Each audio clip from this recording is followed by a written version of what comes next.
High friends, how are you? কেমন আছো তোমরা? আশা করছি তোমরা সবাই ভালো আছো। এখন আমরা পাগলা গণেশ গল্পের সমস্ত প্রশ্নের সমাধান দেখে নেব। গল্পটি লিখেছেন শীর্ষেন্দু মুখোপাধ্যায়। 1 নম্বর, সঠিক উত্তরটি বেছে নিয়ে লেখো। 1-1 উত্তর হবে পাগলা গণেশ একটি কল্পবিজ্ঞান বিষয়ক গল্প। 1-2 উত্তর হবে অবজারভেটরির বাংলা প্রতিশব্দ নিরীক্ষণাগার। 1-3 উত্তর হবে সভ্য সমাজ থেকে দূরে পালিয়ে গিয়ে গণেশ হিমালয়ের গিরিগুহায় আশ্রয় নিয়েছিলেন। 1-4 উত্তর হবে গল্পের তথ্য অনুসারে মৃত্যুঞ্জয় টনিক আবিষ্কার হয়েছিল 3439 সালে। 2 নম্বর, সংক্ষেপে উত্তর দাও। 2-1 সালটা 3589। এই সময়ের মধ্যে পৃথিবীতে কোন কোন নতুন বৈজ্ঞানিক আবিষ্কারের কথা গল্পে বলা হয়েছে? উত্তর, শীর্ষেন্দু মুখোপাধ্যায় রচিত পাগলা গণেশ গল্পে সালটা 3589। এই সময়ের মধ্যে পৃথিবীতে যে যে নতুন বৈজ্ঞানিক আবিষ্কারের কথা গল্পে বলা হয়েছে তা হলো ইতিমধ্যে মধ্যাকর্ষণ প্রতিরোধকারী মলম আবিষ্কৃত হয়ে গেছে। আলোর চেয়েও দ্রুতগতি সম্পন্ন মহাকাশযান ইতিমধ্যেই আবিষ্কৃত হয়ে গেছে। মৃত্যুঞ্জয়ী টনিক আবিষ্কার হয়েছে। সূর্যের 2টি গ্রহ আবিষ্কৃত হয়েছে। চাঁদ, মঙ্গল ও শুক্র গ্রহে মানুষ ল্যাবরেটরি স্থাপন করেছে। 2-2 ওসব অনাবশ্যক ভাবাবেগ কোনো কাজেই লাগে না। অনাবশ্যক ভাবাবেগ বলতে কি বোঝানো হয়েছে? তাকে সত্যি তোমার অনাবশ্যক বলে মনে হয় কি? উত্তর, শীর্ষেন্দু মুখোপাধ্যায় রচিত পাগলা গণেশ গল্পে অনাবশ্যক ভাবাবেগ বলতে কবিতা, গান, ছবি আঁকা, কথা সাহিত্য, নাটক, সিনেমা ইত্যাদির চর্চাকে বোঝানো হয়েছে। না, এগুলিকে আমার অনাবশ্যক বলে মনে হয় না, কারণ মানুষের এই ভাবাবেগগুলির প্রয়োজন আছে। এগুলির চর্চা মানুষের মনকে সতেজ করে, আনন্দ দেয় এবং সৃষ্টিশীল রাখে। 2-3 চর্চার অভাবে মানুষের মনে আর অসবের উদ্রেক হয় না। মানুষের মন থেকে কোন কোন অনুভূতিগুলো হারিয়ে গেছে? উত্তর, শীর্ষেন্দু মুখোপাধ্যায় রচিত পাগলা গণেশ গল্পে মানুষের মনে দয়া, মায়া, করুণা, ভালোবাসা ইত্যাদি অনুভূতি আর নেই। এগুলো বিজ্ঞানের যান্ত্রিকতায় হারিয়ে গেছে। আছে শুধু বিজ্ঞান আর বিজ্ঞান। 2-4 ব্যতিক্রম অবশ্য 1-8 জন আছে। ব্যতিক্রমী মানুষটি কে? কিভাবে তিনি ব্যতিক্রম হয়ে উঠেছিলেন? উত্তর, শীর্ষেন্দু মুখোপাধ্যায় রচিত পাগলা গণেশ গল্পে ব্যতিক্রমী মানুষটি হলেন বিজ্ঞানী পাগলা গণেশ। একের পর এক বিজ্ঞানের আবিষ্কার হতেই চলেছিল। সালটা 3589। 150 বছর আগে আবিষ্কার হওয়া সকলের মতো গণেশও মৃত্যুঞ্জয় টনিক খেয়ে অমর হয়ে গিয়েছিল। যখন সুকুমার শিল্প বিরোধী আন্দোলন শুরু হলো, তখন শিল্প, সঙ্গীত, সাহিত্য ইত্যাদি চর্চার পাঠ ক্রমশ উঠে যেতে লাগলো। গণেশের সেটা পছন্দ হলো না। তার মনে হলো বিজ্ঞানের বাড়াবাড়ির একটা সীমা থাকা দরকার। গণেশ অনেক চেষ্টা করেও যখন দেখলেন কালের চাকাকে উল্টো দিকে ঘোরানো যাবে না, তখন এই মানুষটি সমাজের মূল স্রোতের থেকে বেরিয়ে গিয়ে দূরে হিমালয়ের গিরিগুহায় আশ্রয় নিয়ে কবিতা লিখতেন। সেই কবিতা আকাশে বাতাসে ছড়িয়ে দিতেন, গান গাইতেন, ছবি আঁকতেন। এইভাবে তিনি ব্যতিক্রমী হয়ে উঠেছিলেন। 2-5 মশাই, এমন বিকট শব্দ করছেন কেন? কার উদ্দেশ্যে কারা এ কথা বলেছিল? কোন কাজকে তারা বিকট শব্দ মনে করেছিল? উত্তর, শীর্ষেন্দু মুখোপাধ্যায় রচিত পাগলা গণেশ গল্পে হিমালয়ের গিরিগুহায় আশ্রয় নেওয়া গণেশ একদিন সন্ধ্যাবেলায় গলা ছেড়ে গান গাইছিলেন। সেই সময় 2টো পাখাওয়ালা লোক লাসা থেকে ইসলামাবাদ যেতে যেতে নেমে এসে গণেশকে রীতিমতো ধমক দিয়ে এই কথা বলেছিল। গণেশের গলা ছেড়ে গান গাওয়াকে তারা বিকট শব্দ বলে মনে করেছিল। 2-6 গণেশ তাদের মুখশ্রী ভুলে গেছে। গণেশ কাদের মুখশ্রী ভুলে গেছেন? তার এই ভুলে যাওয়ার কারণ কি বলে তোমার মনে হয়? উত্তর, শীর্ষেন্দু মুখোপাধ্যায় রচিত পাগলা গণেশ গল্পে গণেশের 3 ছেলে ও 1 মেয়ে আছে। তাদের মুখশ্রী তিনি একেবারে ভুলে গেছেন। তার এই ভুলে যাওয়ার কারণ হচ্ছে গণেশের সঙ্গে তার ছেলে মেয়ের গত 100 বছর ধরে দেখা হয়নি। এই দীর্ঘ বিচ্ছেদের ফলে তাদের মুখশ্রী গণেশ ভুলে গেছেন। 2-7 গণেশকে সসম্ভ্রমে অভিবাদন করে বলল, কে কি বলেছিল, তার এভাবে তাকে সম্মান জানানোর কারণটি কি? উত্তর, শীর্ষেন্দু মুখোপাধ্যায় রচিত পাগলা গণেশ গল্পে একজন পুলিশম্যান গণেশকে সসম্ভ্রমে অভিবাদন জানিয়ে বলেছিল, স্যার, এককালে আপনি যখন কলকাতার সায়েন্স কলেজে মাইক্রোটেকনিক্স পড়াতেন তখন আমি আপনার ছাত্র ছিলাম, কিন্তু এসব আপনি কি করছেন? পাহাড়ময় কাগজ ছড়াচ্ছেন কেন? এটা কি নতুন ধরনের কোনো গবেষণা? 2-8 আমি পৃথিবীকে বাঁচানোর চেষ্টা করছি।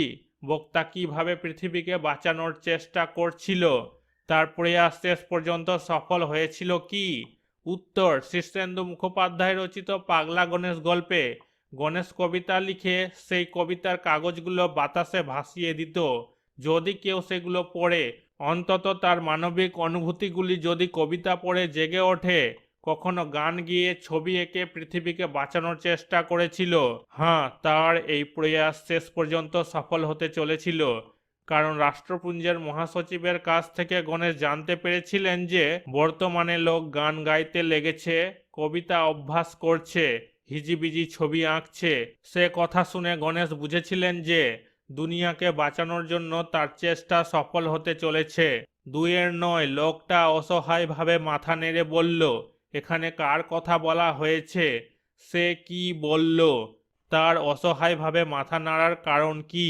উত্তর, শীর্ষেন্দু মুখোপাধ্যায় রচিত পাগলা গণেশ গল্পে এখানে গণেশের ছাত্র পুলিশম্যানটির কথা বলা হয়েছে। পুলিশম্যানটি গণেশের কবিতা লেখা আছে এমন একটি পাক খাওয়া কাগজ কুড়িয়ে নিয়েছিল। সে বলল কবিতাটি পড়ে সে কিছু বুঝতে পারছে না, কোনোদিন এ জিনিস পড়েনি। তাদের আমলে শান্তিনিকেতনে সেসব পড়ানো হতো না।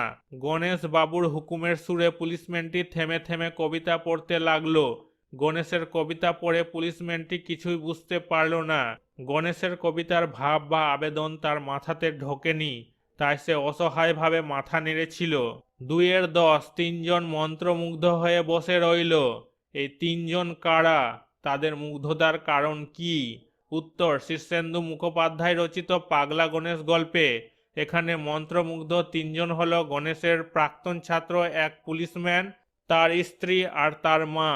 পুলিশম্যান গণেশের কবিতা পাঠ করে কিছুই বুঝতে না পেরে চলে গেলেও পরের দিনই সে তার স্ত্রী এবং মাকে নিয়ে আসে গণেশের কাছে গণেশের কবিতা শোনার জন্য।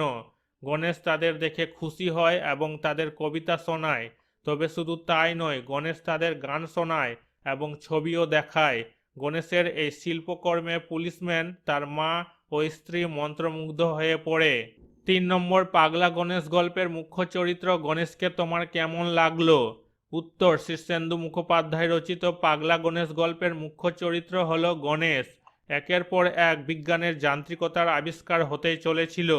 গণেশ বিজ্ঞানের যুগে জন্মেও তিনি বিজ্ঞান সর্বস্ব হয়ে যাননি। সালটা 3589। 150 বছর আগে আবিষ্কার হওয়া সকলের মতো গণেশও মৃত্যুঞ্জয় টনিক খেয়ে অমর হয়ে গিয়েছিল। যখন সুকুমার শিল্প বিরোধী আন্দোলন শুরু হলো, তখন শিল্প, সঙ্গীত, সাহিত্য ইত্যাদি চর্চার পাঠ ক্রমশ উঠে যেতে লাগলো। গণেশের সেটা পছন্দ হলো না। তার মনে হলো বিজ্ঞানের বাড়াবাড়ির একটা সীমা থাকা দরকার। গণেশ পৃথিবীকে বাঁচানোর চেষ্টা করেছিল। তার একটি অসাধারণ এবং ব্যতিক্রমী চরিত্র ছিল। এই মানুষটি সমাজের বিজ্ঞানের যান্ত্রিকতার মূল স্রোত থেকে বেরিয়ে গিয়ে দূরে হিমালয়ের গিরিগুহায় আশ্রয় নিয়ে কবিতা লিখতে শুরু করেছিলেন। কবিতার মাধ্যমে মানব মন থেকে দয়া, মায়া, করুণা, ভালোবাসা এই অনুভূতিগুলি ফিরিয়ে নিয়ে আনতে চেয়েছিলেন। তিনি কবিতা লেখেন, গান করেন, ছবি আঁকেন। গল্পের শেষে রাষ্ট্রপুঞ্জের মহাসচিবের কাছ থেকে গণেশ জানতে পেরেছিলেন যে বর্তমানে লোক গান গাইতে লেগেছে, কবিতা অভ্যাস করছে, হিজিবিজি ছবি আঁকছে। সে কথা শুনে গণেশ বুঝেছিলেন যে দুনিয়াকে বাঁচানোর জন্য তার চেষ্টা সফল হতে চলেছে। পৃথিবী থেকে যে ভাবাবেগ হারিয়ে গিয়েছিল তা ফিরিয়ে আনতে তিনি সফল হয়েছিলেন। তার চরিত্র সেই যুগের সার্থক সৈনিক হিসেবে গল্পে আত্মপ্রকাশ হয়েছে। তার অদ্ভুত পাগলামির গল্পটি সত্যিই ভালো লেগেছে। 4 অর্থ অপরিবর্তিত রেখে রেখাঙ্কিত শব্দগুলির পরিবর্তে নতুন শব্দ বসাও। 4-1 অসব অনাবশ্যক ভাবাবেগ কোনো কাজেই লাগে না। অনাবশ্যকের জায়গায় হবে অপ্রয়োজনীয়। উত্তর ওসব অপ্রয়োজনীয় ভাবাবেগ কোনো কাজেই লাগে না। 4-2 কেউ ঠাট্টা বিদ্রূপ করলো না। ঠাট্টা বিদ্রূপের জায়গায় হবে উপহাস পরিহাস। উত্তর কেউ উপহাস পরিহাস করলো না। 4-3 দুনিয়াটা বেঁচে যাবে। দুনিয়াটার জায়গায় হবে পৃথিবীটা। উত্তর পৃথিবীটা বেঁচে যাবে। 4-4 মহাসচিব তার বিমান থেকে নামলেন গণেশের ডেরায়। বিমান থেকে হবে উড়োজাহাজ, ডেরায় থেকে হবে আস্তানায়। উত্তর মহাসচিব তার উড়োজাহাজ থেকে নামলেন গণেশের আস্তানায়। 4-5 গণেশকে সসম্ভ্রমে অভিবাদন জানিয়ে বলল।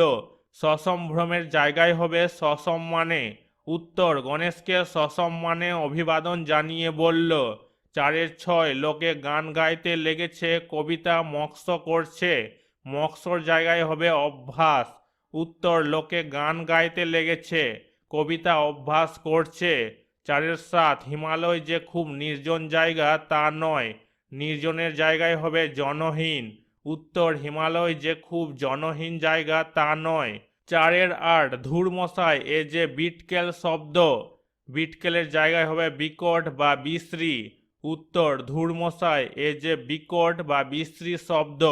5 নম্বর এক কথায় লেখো, মহান যে সচিব, প্রতিরোধ করে যে, গতিবেগ আছে যার, মৃত্যুকে জয় করেছে যে, অন্ত নেই যার। উত্তর মহান যে সচিব, মহাসচিব, প্রতিরোধ করে যে, প্রতিরোধী, গতিবেগ আছে যার, গতিশীল, মৃত্যুকে জয় করেছে যে, মৃত্যুঞ্জয়, অন্ত নেই যার, অনন্ত। 6 নম্বর সন্ধি বিচ্ছেদ করো, মাধ্যাকর্ষণ, আবিষ্কার, মৃত্যুঞ্জয়, অনাবশ্যক গবেষণা, অন্তরিক্ষ, গণেশ, হিমালয়, নির্জন, গবেষণাগার, পরীক্ষা। উত্তর মাধ্যাকর্ষণ, মাধ্য যোগ আকর্ষণ, আবিষ্কার, আবি যোগ কার, মৃত্যুঞ্জয়, মৃত্যুম যোগ জয়, অনাবশ্যক, অন যোগ আবশ্যক, গবেষণা, গ যোগ এসনা, অন্তরিক্ষ, অন্তযোগ ইক্ষ, গণেশ, গণ যোগ ইস, হিমালয়, হিম যোগ আলয়, নির্জন, নি যোগ জন, গবেষণাগার, গ যোগ এসনা যোগ আগার, পরীক্ষা, পরি যোগ ইক্ষা। 7 নম্বর সমার্থক শব্দ লেখো, কৃত্রিম, পৃথিবী, আন্দোলন। উত্তর কৃত্রিম হয়ে যাবে নকল, আন্দোলন হয়ে যাবে বিক্ষোভ, আলোড়ন, পৃথিবী হয়ে যাবে ধরা, দুনিয়া, জগৎ। 8 নম্বর প্রদত্ত বিশেষণগুলির পর উপযুক্ত বিশেষ্য বসাও এবং বাক্য রচনা করো। কৃত্রিম, মেদুর, সুকুমার, যান্ত্রিক, ফিরোজা, মন্ত্রমুগ্ধ। উত্তর কৃত্রিম, কৃত্রিম উপগ্রহ, মহাশূন্যে একটি কৃত্রিম উপগ্রহ পাঠানো হয়েছে। মেদুর, মেদুর বাতাস, নদীর মেদুর বাতাস আমার মনকে তাজা করে দেয়। সুকুমার, সুকুমার শিল্পকলা, সুকুমার শিল্পকলা সকলের প্রিয়। যান্ত্রিক, যান্ত্রিক গোলযোগ, বিজ্ঞানের একের পর এক যান্ত্রিক আবিষ্কারের গোলযোগ দেখা দিল। ফিরোজা, ফিরোজা রং, অবনীর ফিরোজা রঙের ফ্রক জামা পছন্দ। মন্ত্রমুগ্ধ, মন্ত্রমুগ্ধ শ্রোতা, রিয়ার গলার গান শুনে সবাই মন্ত্রমুগ্ধ শ্রোতা হয়ে গেল। 9 নম্বর রেখাঙ্কিত পদগুলির কারক ও বিভক্তি নির্ণয় করো। 9-1 গণেশও আরো সকলের মতো টনিকটা খেয়েছিল। উত্তর কর্তৃকারক শূন্য বিভক্তি। 9-2 তার গানের গলা বেশ ভালোই। উত্তর সম্বন্ধপদ এর বিভক্তি। 9-3 আকাশে একটা পিপে ভাসছিল। উত্তর অধিকরণ কারক এ বিভক্তি। 9-4 আজ সকালে গণেশকে কবিতায় পেয়েছে। উত্তর অধিকরণ কারক এ বিভক্তি। 9-5 আমি পৃথিবীকে বাঁচানোর চেষ্টা করছি। উত্তর কর্মকারক কে বিভক্তি। 9-6 ও মশাই অমন বিকট শব্দ করছেন কেন? উত্তর কর্মকারক শূন্য বিভক্তি। 9-7 রাষ্ট্রপুঞ্জের মহাসচিব তার বিমান থেকে নামলেন। উত্তর অপদানকারক থেকে অনুসর্গ। 9-8 তিনজন মন্ত্রমুগ্ধ হয়ে বসে রইল। উত্তর করণকারক শূন্য বিভক্তি।